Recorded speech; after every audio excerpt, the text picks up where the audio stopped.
Sebelumnya, Zhang Yi berhasil melukai penjaga alam baka. Dilukai oleh manusia yang begitu lemah, penjaga gerbang alam baka kini benar-benar marah besar. Yang paling membuatnya marah adalah kenyataan bahwa lawannya berani mempermainkan mayat anaknya. Tak terampuni. Manusia, aku pasti akan membunuhmu. Dan dengan cara yang paling kejam, akan kubunuh semua orang yang kau sayangi. Penjaga gerbang alam baka meraung marah ke arah Zhang Yi yang berada di kejauhan. Sosoknya hanya berkelebat sekali di udara. Boom!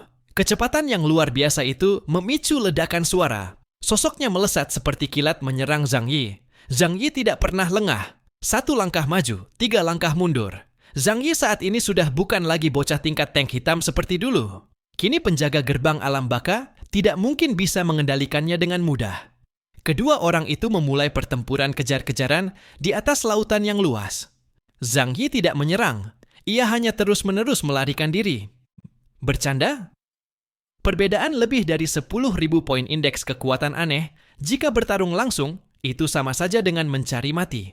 Lalu, apa yang ia incar? Baginya, tujuan datang hari ini hanyalah untuk memberi peringatan kepada pihak lawan dan menunjukkan respons yang seharusnya dimiliki oleh negara Huaxu.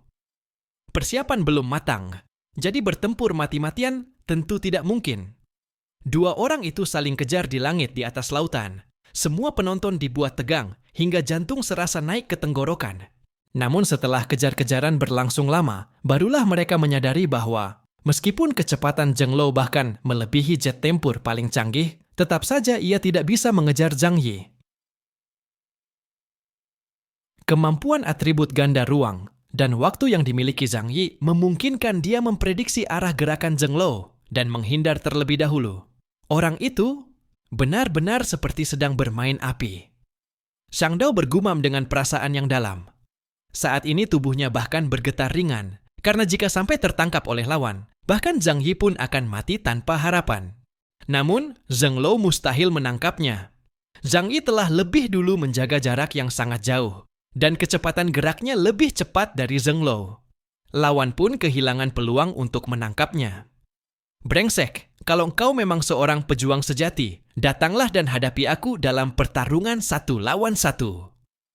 Saat Zhang Yi sedang melarikan diri dari kejauhan, sistem pintarnya tiba-tiba menerima pesan seperti ini. Ia menyeringai, lalu dengan suara lantang menyampaikan balasan lewat gelombang komunikasi. Sampah yang bahkan tak mampu mengejarku, apa pantas menantangku bertarung? Ketika Zheng Lo mendengar pesan ini, matanya langsung memerah karena marah. Kalau kau terus bersembunyi, maka aku akan membunuh semua orang di sekitarmu terlebih dahulu. Zhang Yi dengan tenang menjawab, silakan. Jika kau benar-benar berani menginjakkan kaki di tanah Huaxu, pasti akan ada yang mengurusmu. Ia tahu bahwa Zheng Lo tidak memiliki nyali itu. Jika memang berani, pasti sudah melakukannya sejak dulu. Informasi yang diberikan oleh 6 jenderal berzirah perak menunjukkan bahwa Zheng Lo adalah kekuatan tempur tertinggi Kekaisaran Wuluan. Keberadaannya bagaikan dewa pelindung. Jadi, statusnya menentukan bahwa ia tidak akan sembarangan mempertaruhkan nyawanya. Sekalipun ia ingin bertindak nekat, ia tetap harus mempertimbangkan keselamatan Kekaisaran Wuluan. Bagaimanapun, setelah ia mati, meskipun manusia sulit mengancam Kekaisaran Wuluan, masih banyak ras lain yang menatap dunia ini dengan penuh nafsu. Sumber daya di planet ini terbatas. Apakah mereka akan melepaskan daging empuk ini begitu saja? Amarah Zheng Lo membuat asap putih keluar dari sudut bibirnya. Namun, ia tidak bisa terus berada di dunia luar. Sebagai ras bawah tanah dengan level setinggi itu, jika terlalu lama berada di permukaan, ia mungkin akan memicu hukum penciptaan dari sang pencipta. Lagi pula, zirah tempur yang dikenakannya telah mengalami kerusakan besar, dan pada dasarnya, ras mereka tidak cocok dengan lingkungan di permukaan. Komposisi udara terlalu berbeda dari bawah tanah. Paparan sinar ultraviolet dari matahari pun membuatnya sangat tidak nyaman. Brengsek! Tunggu saja, suatu hari nanti aku akan membunuh kalian semua. Hati Zheng Lo dipenuhi kemarahan yang tak terbendung, disertai sedikit rasa takut. Karena pertumbuhan Zhang Yi terlalu cepat. Saat ini sudah bisa dipastikan bahwa ialah yang membunuh Pokong. Dan bahkan hari ini, Zheng Lo sendiri pun kesulitan memburunya. Ia hanya bisa mengeluarkan raungan seperti itu. Zhang Yi juga tidak ragu untuk membalas. Zheng Lo, sebaiknya kau jangan membuat masalah lagi. Jika kau kembali mengirim orang menyerang negara Huaxu, maka satu orang yang kau kirim, satu pula yang akan kubunuh. Sekarang, kau tidak bisa membunuhku, tapi aku bisa membunuh anak buahmu. Mulai sekarang, damai adalah satu-satunya hasil terbaik bagi kita. Biarkan masa lalu menjadi masa lalu. Tapi mana mungkin masa lalu bisa dilupakan? Kedua belah pihak sudah memiliki dendam yang tak terhapuskan, saling membenci karena terlalu banyak nyawa yang telah melayang. Zhang Yi sengaja menggunakan nada bicara licik seperti itu untuk memprovokasi Zheng Lo. Di dalam hatinya, Zhang Yi memang sempat punya keinginan untuk memancing Zheng Lo ke wilayah Xinling. Dengan kehormatan yang dimiliki ras naga, mereka pasti tidak akan tinggal diam jika ada ras asing yang menginjak wilayah mereka. Namun, segera Zhang Yi mengurungkan niat itu.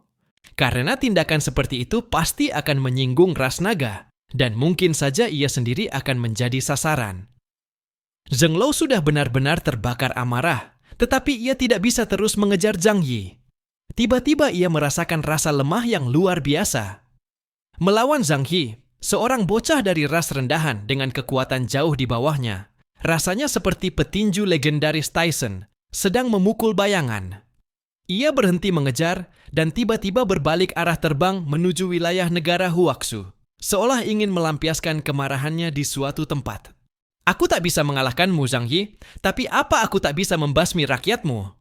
Ia memutuskan untuk membantai lebih banyak rakyat Huaxu, setidaknya agar rakyat Kekaisaran Wuluan tidak merasa kecewa. Aksi berbalik arah ini membuat para petinggi dari 6 wilayah utama pucat pasi. Chaotic! Cepat hentikan dia! Dia menuju ke arah kita! Han Shanza berteriak histeris. Suaranya yang biasanya lantang kini terdengar seperti suara bebek jantan. Rasa takut membuatnya melompat dari kursi. Wilayah pesisir tenggara memang sudah menjadi lahan mati yang tandus.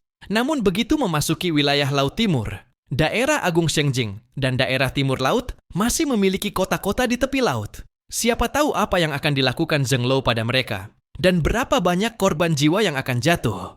Di wilayah Shengjing, Meng Shuaijun dan yang lainnya juga terpana. Bahkan Hou Tu menggenggam tangannya erat, hatinya tegang bukan main. Namun Zhang Yi hanya menoleh ke arah Zheng Lo sejenak. Ia berpikir sejenak, lalu segera menemukan cara untuk mengatasinya. Ia pun langsung berbalik dan terbang menuju arah lembah kabut Pulau Bintang. Aku memang tidak bisa mengalahkanmu, juga tak bisa menghentikanmu menyerang negara Huaxu. Namun, Kekaisaran Wuluan juga tak punya siapapun yang mampu menghentikanku. Mari kita lihat, siapa yang lebih kejam, siapa yang membunuh lebih banyak. Kalau dihitung-hitung, Kekaisaran Wuluan telah lama berada dalam masa damai. Dan dalam wilayah seluas provinsi kecil hingga menengah, hidup jutaan manusia. Jika musuh dengan kekuatan selevel uskup hitam menyerang, apalagi musuh yang kejam, tak peduli cara dan berbahaya, berapa banyak korban yang akan jatuh? Penjaga gerbang neraka pun dibuat terkejut oleh tindakan Zhang Yi. Awalnya ia berniat menggunakan rakyat Zhang Yi sebagai ancaman. Tapi sekarang, malah sebaliknya, pihak lawan justru mengancam akan menyerang wilayahnya. Negara Huaxu saat ini adalah wilayah luas yang penduduknya sedikit. Dalam sekali serangan, paling banter puluhan ribu orang yang terbunuh. Namun jika Zhang Yi masuk ke dasar lembah kabut, entah berapa banyak korban yang akan jatuh. Meskipun Kekaisaran Wuluan memiliki sistem pertahanan yang lengkap, Zheng Lo tidak berani berjudi. Ia menggertakkan gigi, lalu segera berbalik arah di udara, terbang untuk mencegat Zhang Yi. Begitu ia mengejar, Zhang Yi segera kembali menarik jarak. Zheng Lo, kalau kau benar-benar ingin memusnahkan bangsa dan ras kami, maka aku akan mengajakmu saling bunuh. Mari kita semua mati bersama. Sekarang kau pilih saja, perdamaian atau perang. Zhang Yi dari jarak yang sangat jauh mengirimkan niatnya kepada Zheng Lo melalui gelombang elektromagnetik. Zheng Lo menahan ketidaknyamanan tubuhnya dengan paksa. Ia menatap dingin ke kejauhan. Dengan bantuan perangkat cerdas tingkat tinggi yang memperbesar sudut pandang, tampak seorang manusia berzirah tempur hitam berdiri di udara, setiap saat siap untuk melarikan diri. Ini belum berakhir. Tunggu saja. Mulai hari ini, setiap siang dan malam, setiap menit dan detik, kau sebaiknya tetap waspada. Karena aku bisa datang membunuhmu kapan saja, memusnahkan negaramu, dan melenyapkan seluruh rasmu. Setelah melontarkan ancaman kejam ini, Zheng Lo segera terbang menuju lembah kabut di Pulau Bintang. Ancaman keras itu sama sekali tidak terlalu dipedulikan oleh Zhang Yi. Karena sejak awal hingga akhir, Zhang Yi tidak pernah mengatakan banyak hal yang benar. Kau, penjaga gerbang neraka, ingin memusnahkan seluruh negara Huaxu. Lalu apa bedanya dengan aku, Zhang Yi, yang juga ingin membantai seluruh ras kalian? Apa itu perjanjian damai? Itu hanya perangkap untuk menyesatkan pihak musuh. Agar orang-orang Kekaisaran Wuluan berpikir bahwa dalam waktu singkat, negara Huaxu tidak mungkin mengancam markas besar mereka. Yang Zhang Yi butuhkan sekarang hanyalah waktu. Begitu waktunya tiba dan semua persiapan telah mencapai kondisi paling sempurna, saat itu meskipun Kekaisaran Wuluan tidak ingin berperang, mereka pun tidak akan punya pilihan. Permukaan laut kembali tenang, Zhang Yi melayang di udara, dan saat itulah ia menyadari detak jantungnya menjadi sangat cepat. Meskipun ia tahu bahwa saat ini kemampuan menembus ruang miliknya cukup untuk melarikan diri dari Zheng Lo. Namun saat benar-benar dihadapkan dengan musuh kuat yang mampu membunuh dirinya, tetap tidak mungkin untuk tidak merasa tegang sama sekali. Namun, menyaksikan secara langsung bagaimana keterlibatan para petinggi dari berbagai wilayah besar kali ini, menyaksikan dengan mata kepala sendiri bagaimana penjaga gerbang neraka akhirnya melepaskan pengejarannya terhadap Zhang Yi dan terpaksa mundur kembali ke dunia bawah tanah, semua orang menjadi bersemangat. Apakah kekacauan sekarang sudah sekuat itu? Bahkan penjaga gerbang neraka yang tak terkalahkan pun sekarang tak bisa berbuat apa-apa terhadapnya. Aku tiba-tiba merasa tidak begitu takut lagi. Dia bukan dewa atau semacamnya, hanya seorang alien yang sedikit lebih kuat dari kita. Pada saat itu, rasa takut banyak orang terhadap penjaga gerbang neraka mulai menghilang.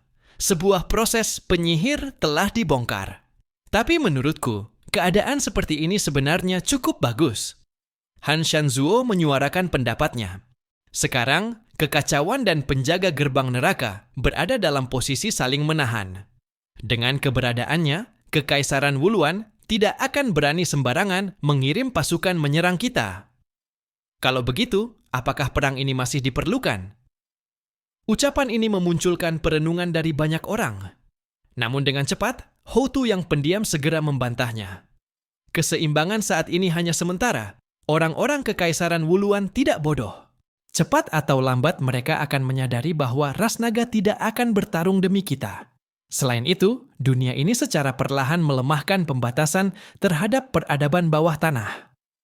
Ketika saat itu tiba, mereka pasti akan kembali menyerbu ke permukaan dan menyerang kita. Jangan pernah memiliki harapan kosong. Itu hanya akan membawa kehancuran yang tragis bagi kita. Karena telah sering berinteraksi dengan ras naga, wilayah Agung Shengjing telah menguasai banyak rahasia dari zaman kuno. Meski belum sebanding dengan pengetahuan Zhang Yi, tetap saja tidak bisa dibilang sedikit. Karena itulah Houtu bisa tetap berpikir jernih. Han Shanzuo mengernyitkan alis dan pada akhirnya tidak berkata apa-apa lagi. Zhang Yi menatap ke arah Zheng Lo yang pergi dan dalam hatinya memperkirakan bahwa kali ini setidaknya bisa memberikan dampak mengejutkan bagi pihak lawan dan memperlambat gerakan mereka untuk sementara waktu. Ia tidak butuh waktu terlalu lama. 1 bulan. Dalam waktu 1 bulan, Lu Keran harus menyelesaikan perbaikan kapal perang super dari ras Changluo dan menguasai cara penggunaannya. Lu Keran juga harus berhasil mengekstrak sejumlah besar energi untuk digunakan oleh pasukan mekanik serta sebagai sumber daya bagi Ling. Membicarakan ini membuat Zhang Yi merasa sedikit malu, karena ia terlalu bergantung pada Lu Keran. Memang, orang pintar selalu sangat berguna. Yang tersisa sekarang adalah mengumpulkan sumber daya dari berbagai wilayah dan melakukan pelatihan di antara para mutan. Aku belum boleh lengah. Dalam waktu dekat, aku harus terus mengawasi wilayah pesisir. Aku harus siap menghadapi kemungkinan terburuk. Jika orang-orang Kekaisaran Wuluan bersedia bertaruh dan nekat melancarkan serangan, Aku harus segera membawa orang-orang di sekitarku pergi. Bahkan jika kemungkinan terburuk itu terjadi dan negara Huaku jatuh, aku akan memastikan 99% dari populasi puluhan juta kekaisaran Wuluan tewas. Rencana paling buruk Zhang Yi adalah taktik pembalasan total. Kalau ingin bertahan hidup, jangan ragu untuk menjadi kejam. Ia tidak pernah percaya pada kompromi. Hanya cara bertindak yang keras dan kejam seperti itu yang mampu membuat orang lain takut dan tidak berani menindasmu. Zhang Yi merenung sejenak, lalu mengirim pesan kepada Li Guangxiao dari wilayah timur. Komandan Li, kirimkan pasukanmu untuk berpatroli di wilayah laut. Kita harus selalu mengawasi gerakan Kekaisaran Wuluan. Jika ada aktivitas, segera beritahuku. Aku akan turun tangan. Li Guangxiao merenung sebentar, lalu membalas. Sebelumnya kami juga sudah pernah mengirim pasukan patroli, tapi mereka semua dibantai oleh orang-orang Kekaisaran Wuluan. Pengorbanan yang diperlukan tidak boleh dilunakkan. Kita bisa menggunakan drone untuk patroli gabungan, guna meminimalisir risiko sebisa mungkin. Zhang Yi berkata dengan serius. Baiklah, aku mengerti. Li Guangxiao langsung memberi perintah, meminta para prajuritnya untuk melakukan patroli di wilayah Laut Tenggara selama 24 jam tanpa henti setiap hari. Wilayah laut sangat luas. Hanya menggunakan drone saja tidak cukup karena keterbatasan daya tahan. Karena itu, mereka terpaksa harus menggunakan kapal dengan orang di dalamnya. Risikonya sangat tinggi, tapi demi memperoleh informasi real-time di wilayah laut, mereka hanya bisa bertaruh dengan nyawa. Zhang Yi kembali ke kota badai salju, Blizzard City. Setelah pertempuran ini, bisa dibilang rakyat Huaxu akhirnya bisa meluapkan rasa marah mereka. Setidaknya, mereka berhasil menampar wajah penjaga gerbang neraka secara langsung, membuat rasa takut terhadap Kekaisaran Wuluan berkurang cukup banyak. Namun, tindakan ini bukan tanpa risiko. Zhang Yi telah mengekspos sebagian dari kekuatannya, yang membuat penjaga gerbang neraka menjadi lebih waspada. Akan tetapi, Zhang Yi merasa itu bukan masalah. Karena saat perang benar-benar dimulai nanti, ia tidak akan mengandalkan dirinya sendiri untuk melawan penjaga gerbang neraka. Yang akan ia andalkan adalah Ling, strategi perang dari Yang Xin-Xin, dan pasukan militer mesin dalam jumlah besar. Setelah kembali ke dalam kota badai salju, Zhang Yi mendapati bahwa Zhu Zeng telah datang ke zona penampungan kota Tianhai, tepatnya di dekat benteng Tianhai, dan sedang menunggunya di sana. Begitu Zhang Yi kembali, Zhu Zeng langsung membawa sekelompok orang dengan senyum lebar mendekatinya. Adik Zhang Yi, apa yang kau lakukan kali ini sungguh memuaskan. Kau benar-benar membuat bangsa Huaxu bangga. Ia mengulurkan tangan, dan orang-orang di belakangnya, para manusia super, muncul di hadapan Zhang Yi. Beberapa dari mereka adalah wajah yang familiar, beberapa lagi adalah wajah baru. Orang-orang lama seperti Tu Yunli, rubah terbang salju, Fei Xue, serta kapten dari tim iblis, Lu Huang alias Tao Ti, semuanya hadir. Selain mereka, beberapa orang baru pun bergabung. Kekuatan mereka telah mencapai puncak potensi pribadi mereka, berada di batas antara 9.800 hingga 9.999 poin. Secara teori, kecuali mereka mengalami kejadian luar biasa yang menyebabkan mutasi kedua, atau mendapatkan roh ritual dan sumber roh ilahi, mereka akan sulit memasuki ranah Epsilon. Namun, mereka semua saat ini telah menjadi manusia-manusia super tingkat tertinggi di kota badai salju. Untuk mendukungmu dalam pertempuran ini, aku telah membawa seluruh orang asing dari kota badai salju yang saat ini berada di tingkat kapten dan wakil kapten. Silakan pilih sesukamu, dan setelah itu mereka akan berangkat bersama pasukan. Mata Zhang Yi menyiratkan secercah senyuman. Zhu Zeng benar-benar licik dan penuh perhitungan. Setelah melihat kekuatan Zhang Yi, bahkan rela mengeluarkan seluruh cadangan kekuatannya. Orang asing di tingkat delta tertinggi sekarang sudah tidak terlalu langka. Zhu Zeng benar-benar telah mengambil keputusan besar, ingin mengirim orang-orang ini ke medan perang untuk ditempa. Pertama, untuk mengambil hati Zhang Yi. Kedua, melalui tempaan hidup dan mati, bisa saja lahir petarung di tingkat Epsilon. Bagaimanapun, dalam batasan peradaban bawah tanah, memang terdapat lebih banyak zat spiritual. Itu semua disimpan oleh mereka setelah era akhir dunia. Baik, suruh mereka siaga dulu. Setelah semua orang asing dari berbagai wilayah dikirim ke sini, aku akan mengumpulkan mereka dan mulai melatih. Bagi Zhang Yi, tidak ada kata terlalu banyak. Lebih dari 9.000 orang asing, bagi dirinya sekarang sudah masuk kategori umpan meriam. Namun bagi orang biasa, mereka tetaplah keberadaan yang sangat kuat dan hanya bisa dipandang dengan rasa kagum. Kelak, ketika mereka memasuki Kekaisaran Wuluan dan membersihkan para prajurit kelas rendah di sana, mereka pasti bisa menyapu wilayah yang sangat luas. Kekaisaran Wuluan sangat besar, dengan populasi puluhan juta jiwa. Tidak mungkin Zhang Yi dan timnya yang hanya segelintir orang bisa memusnahkan semuanya sendirian. Zhang Yi saat ini sedang mengumpulkan pasukan, dan semakin banyak, semakin baik. Tak lama kemudian, wilayah besar lainnya juga buru-buru mengirimkan orang-orang mereka ke kota badai salju. Energi dan cinta dari Dewa Kematian yang dijanjikan kepada Zhang Yi, termasuk bahan bakar nuklir, diambil langsung olehnya. Ketika sampai di wilayah barat laut, Xiao Li sedang memberikan instruksi kepada para bawahannya. Aku akan memimpin sendiri dalam pertempuran kali ini. Wilayah barat laut saat ini kekurangan orang asing tingkat atas. Dulu saat Li Changgong menjabat, ia menekan banyak anak muda berbakat, sehingga kini terjadi kekosongan generasi. Itulah sebabnya aku harus ikut bertempur. Dari 5 dewa perang tingkat tertinggi, kini hanya tersisa 1 orang, yaitu Dewa Perang Langit, Baijan. Baijan, di antara kita, kau adalah yang paling berbakat. Di masa depan, kau punya harapan untuk menembus hingga ke tingkat Epsilon. Kau masih muda, masa depanmu cerah. Jika terjadi sesuatu padaku di medan perang, pasukan akan aku serahkan padamu. Namun, dalam hal administrasi, kau masih kurang pengalaman. Banyak-banyaklah bertanya pada para ahli. Jangan bertindak sewenang-wenang. Nada Xiao Li terdengar seperti sedang memberikan pesan terakhir, membuat para prajurit di sekelilingnya berlinang air mata. Panglima, jangan pergi, biarkan aku yang menggantikan Anda. Wilayah barat laut tidak bisa kehilangan Anda. Bagaimana mungkin wilayah sebesar ini tidak memiliki penjaga di tingkat Epsilon? Ini benar-benar gila. Xiao Li mengernyit dan menegur para bawahannya, kalian keterlaluan.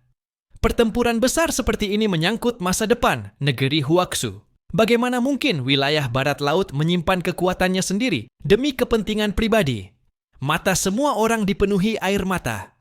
Sejak menjabat sebagai panglima tertinggi, Xiao Li tidak pernah menikmati kesenangan pribadi, melainkan terus membenahi kekacauan yang ditinggalkan era Li Changgong. Dan sekarang, dia harus maju ke garis depan lagi. Dia hanya berada di tingkat Black Tank. Di tempat yang seperti medan pembantaian itu, sangat mungkin ia akan gugur. Baijan menatap Xiao Li dengan wajah bingung. Ia mengepalkan tinjunya. Hatinya dipenuhi kebingungan. Xiao Li, kenapa aku? Kenapa aku yang ditinggalkan? Wajahnya yang putih bersih dipenuhi amarah. Meskipun ditunjuk oleh Xiao Li untuk tetap berada di wilayah barat laut, bahkan mungkin akan menjadi panglima tertinggi berikutnya, namun dia sama sekali tidak merasa senang. Justru ia merasa seperti dihina. Apakah hanya kalian yang bisa bertempur? Aku, Baijan, juga bukan pengecut. Aku tidak mau tinggal di sini. Dulu, Baijan adalah orang yang dikirim oleh Li Changgong.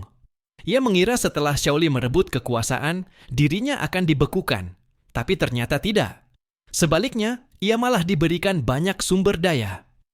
Semakin baik perlakuan Xiao Li, semakin besar rasa bersalah dalam hati Baijan. Baijan, kau adalah orang yang berbakat.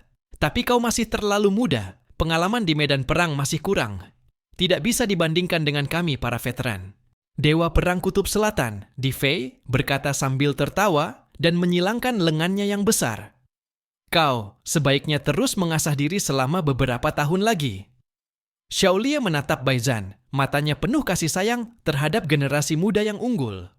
Panglima tertinggi wilayah barat laut tidak pernah ditentukan berdasarkan garis keturunan, tapi ditentukan oleh kemampuan.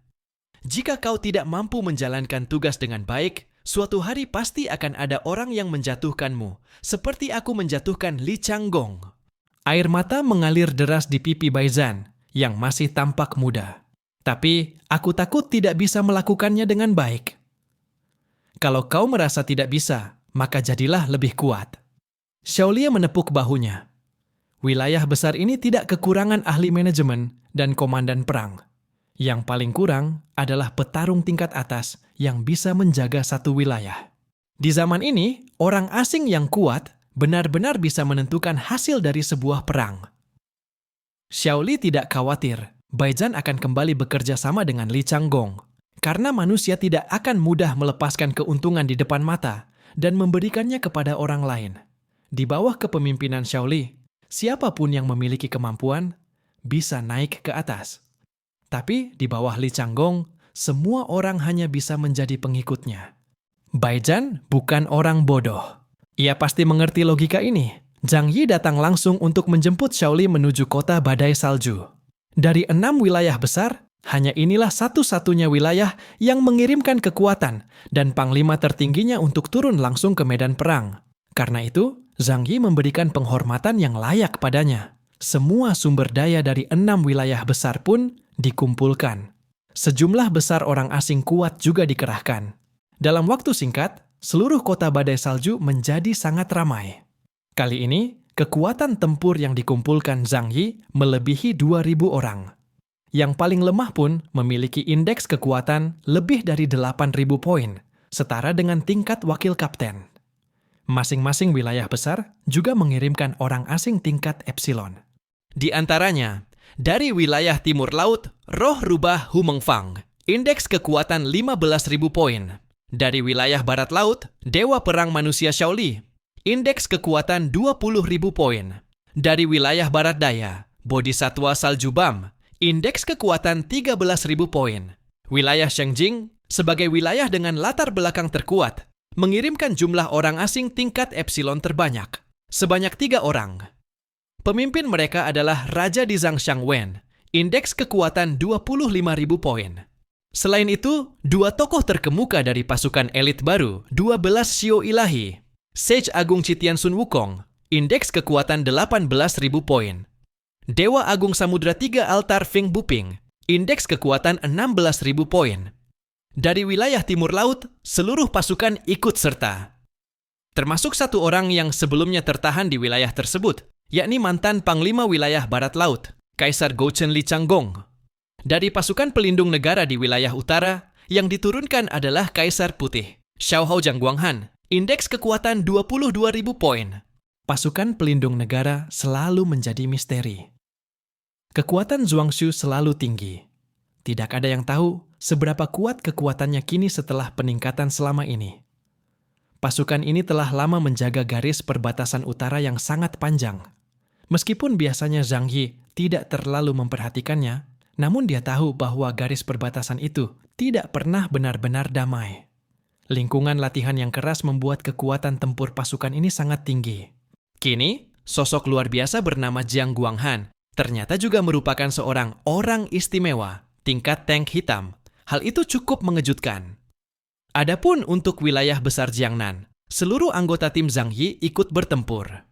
Deng Shentong secara teknis bisa dikatakan berasal dari wilayah itu. Namun, kekuatan tertinggi di kota badai salju, di wilayah besar Jiangnan, yaitu Nuba Zuyu, tidak diketahui keberadaannya. Ketika melihat daftar nama ini, Zhang Yi tidak bisa menahan rasa terkejut dalam hatinya. Keraguan Zhang Yi akhirnya terjawab lewat Deng Shentong. Aku telah mengumpulkan beberapa informasi yang tersebar.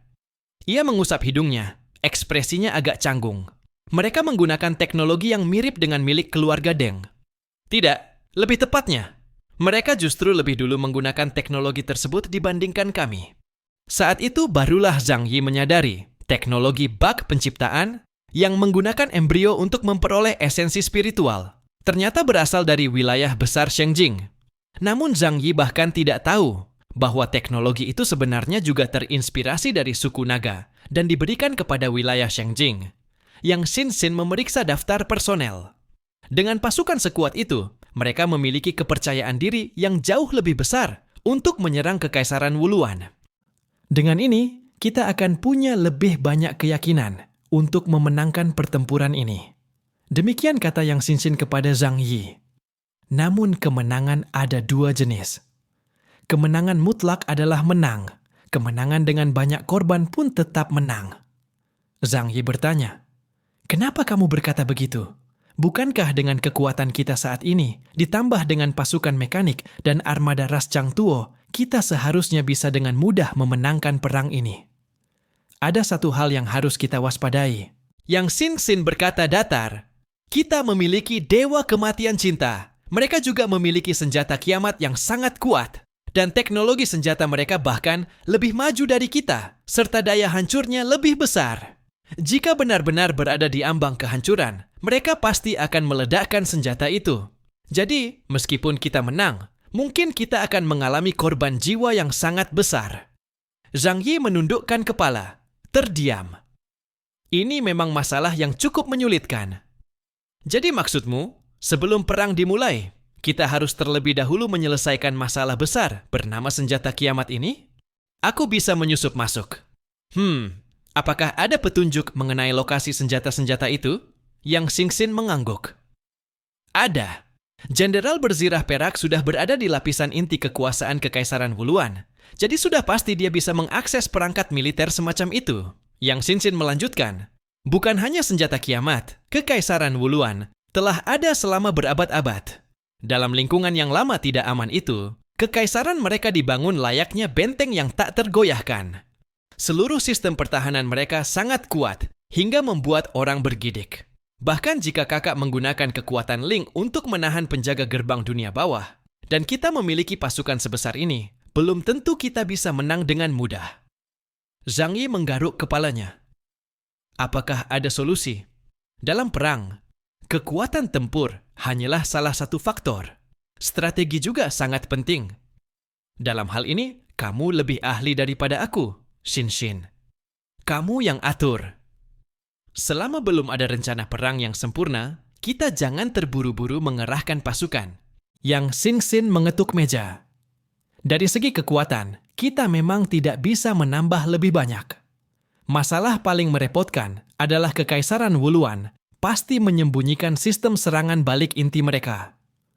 Itu hanya diketahui oleh anggota inti keluarga kekaisaran. Selama masih perang, situasi di medan tempur tidak bisa sepenuhnya diprediksi secara logika.